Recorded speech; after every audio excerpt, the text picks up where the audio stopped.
వ్యక్తులను లేకపోతే తమ కుటుంబాన్ని చూచి మాట్లాడుకుంటారు. దేవుడు నివాసము చేసే ఏమని టైటిల్ పెట్టారంట, సైన్యములకు అధిపతి యెహోవా నీ నివాసములో ఎంత రమ్యములో, ఎంత అందమైనవి. అవును ప్రభునందు దేవుడు మనలో నివాసం చేయగలిగితే అది ఎంత రమ్యమైనటువంటిదో, చూడటానికి ఎంత గొప్పదో.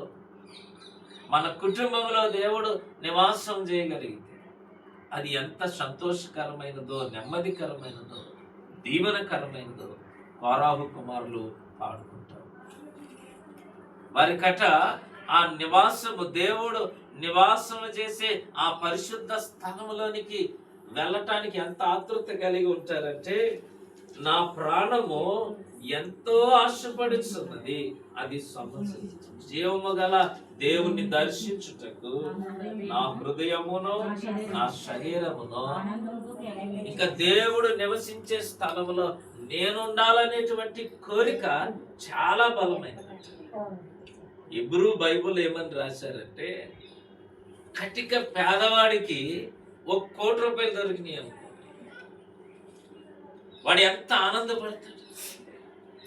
ఒక పూట భోజనం చేయని వానికి కొన్ని వేల కోట్ల రూపాయలు ఇస్తే ఎంత ఆనందపడతాడు. అటువంటి ఆనందమును వర్ణిస్తూ రాశారు హెబ్రీ బైబిల్. నాయనా, ఈ లోకంలో దేనిని కూడా నేను ఇష్టపడటం లేదు, దేని వలన నాకు సంతోషం లేదు.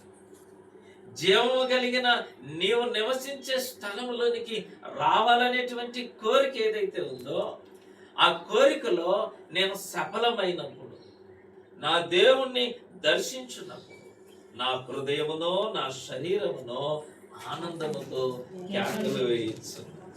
ఎంత గొప్పగా వర్ణించారో పారాము. మా దేవుని సన్నిధిని మనం అనుభవించినప్పుడు, దేవుని యొక్క మందిర సహవాసంలో మనం పాల్గొన్నప్పుడు నీ హృదయానికి సంతోషం ఉందా? దేవుని యొక్క సంతోషము, ఆనందము నీ హృదయానికి కలుగుతుందా? అలా కలిగినప్పుడు ఫరోహు కుమారులట కేకలు వేస్తూ ఉన్నారట. కేకలంటే అరవడం కాదు, దేవునిని ప్రతిగానాలతో గొంతెత్తి స్తుతిస్తాం. ఎంత గొప్ప ఆనందమో ప్రభునందు. మన పిల్లలు స్కూల్లో ఫస్ట్ ర్యాంక్ సాధించారు అనుకోండి, ఎవరు పొందలేని ఘనత మన బిడ్డలు పొందుకుంటే ఎంత ఆనందం, ఎంతో ఆనందం. ఆ ఆనందాన్ని హెబ్రీలో ఏం రాశారంటే నోషత్ అని మాట అన్నారంటే, ఇక దానికి మించినది లేదు. దానికి మించినది లేదు. అత్యధికమైనటువంటి ఆనందం ఈ లోకంలో ఎవరు ఇవ్వలేనిది. అంత సంతోషము నా హృదయానికి దేవుడు తన సన్నిధానంలో నాకు ఇచ్చాడు. అందుకు దేవుని నివాసములు రమ్యమైనవి. ప్రభునందు ఎందుకు నేను ఆనందపడలేకపోతూ ఉన్నాను? ఎందుకు సంతోషించలేకపోతూ ఉన్నాను? జీవము కలిగిన దేవుణ్ణి దర్శించినప్పుడు నా హృదయము ఎందుకు కేకలు వేయటం లేదు?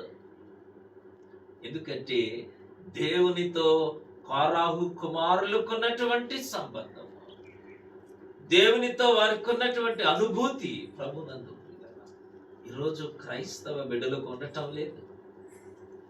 మనసు ఒక చోట, శరీరం ఒక చోట అన్నట్టు అయిపోయింది. మనసు ఎక్కడో ఉంటుంది.